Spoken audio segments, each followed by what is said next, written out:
In this video, we are going to try to find what an outlier is. So the first thing that we're going to define, though, is the interquartile range.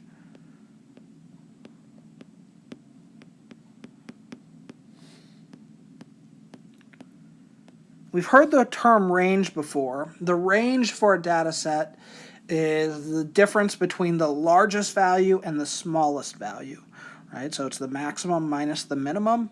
The interquartile range has a similar feel.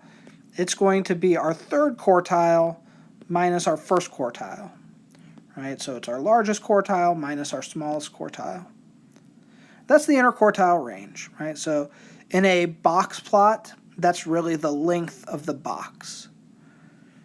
A data value then is considered an outlier if it is either more than Q3 plus 1.5 times the interquartile range, or if it's less than the first quartile minus 1.5 times the interquartile range. So that's what we have there. So based on the hot dog data that we've used in the past couple examples in the past couple of videos, what value would a data value need to be larger than in order to be considered an upper outlier, and then a lower outlier? So for an upper outlier, we need to take, well, we're going to need to identify the interquartile range. So Q3 minus Q1. In our last video, we found Q3 was 178.5 and Q1 was 140.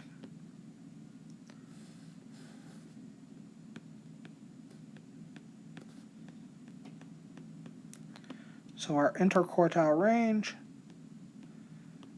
is 38.5.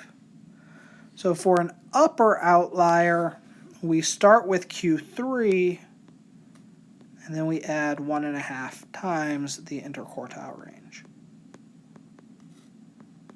So Q3 is 178.5 plus 1.5 times 38.5.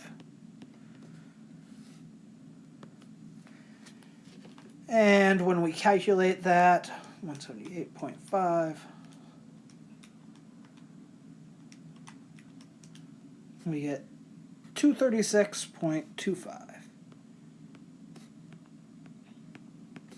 So it'd have to be more than 236.25 calories.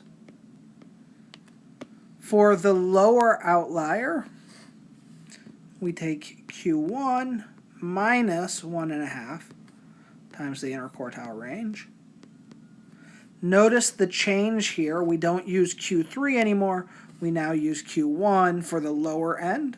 We start with our smallest quartile, and then we subtract 1.5 times the interquartile range from that.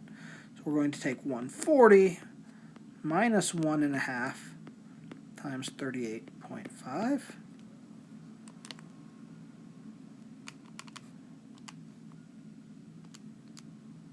And when we do that, we get 82.25 calories. So that's our lower value. This is our upper value. So are there any outliers in this data set? So let's recall what the data set is. Our data set goes from 111 as the smallest value. 111 was the smallest and 190 was the largest. So we have no values that are larger than 236, and we have no values smaller than 82. So there are no outliers. One thing to be careful of is outlier and unusual. They do not mean the same thing. So a data value could be unusual, but not an outlier, or vice versa. So be careful with that, and make sure that, you pay attention to that. All right, we will talk to you next time.